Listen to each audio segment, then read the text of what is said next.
Hi மக்களே, very good morning. Day in my life as a working woman தான் இந்த வீடியோவில் பார்க்க போகிறீங்க.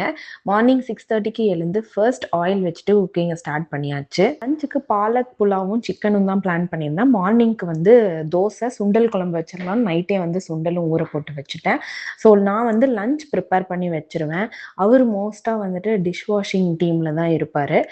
பேக் பண்ணி வச்சுட்டு ட்ரெஸ்லாம் வந்துட்டு அயர்ன் பண்ணிடுவார். அடிக்கிற வெயிலில் பஸ்ஸு மெட்ரோலாம் பிடிச்சி தசு புசுன்னு எப்படியோ ஆஃபீஸ் போய் சேர்ந்துட்டு கொஞ்சம் ரெஃப்ரெஷ் ஆகிட்டு அப்படியே பிளேஸ் போய் உட்காந்து ஒர்க் ஸ்டார்ட் பண்ணியாச்சு.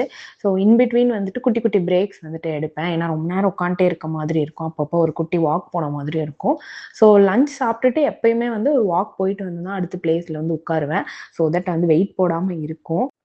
என்னன்னு தெரியல, 2-3 நாளாக ரொம்ப கோல்டாக இருந்துச்சு. அதனால வந்து கிராப் சூப் குடிக்கலாம், அப்புறம் வந்து 65 சாப்பிட்லாம் அப்படின்னு சொல்லிட்டு நேராக கடைக்கு கிளம்பிட்டோம். ஈவினிங் அப்படியே ஒர்க் முடிச்சு 2 பேரும் கோயம்புத்தூரில் வந்து நானும் எங்கள் அண்ணனும் இப்படி தான் வந்து ஈவினிங் ஆனால் வந்து சில்லி சிக்கனும் சூப்பும் வந்து குடிக்க போயிடுவோம். அம்மாவுக்கு தெரியாமல் போய் சாப்பிட்டுட்டு வருவோம். ஸோ அதெல்லாம் தான் எனக்கு ஞாபகம் வந்துச்சு. ஸோ டின்னருக்கு வந்து இட்லியும் வாங்கிட்டு வந்து சாப்பிட்டுட்டு அப்படியே படுத்தாச்சு. டேவும் ஓவர். ஸோ நாளைக்கு பார்ப்போம் guys. See you in another video.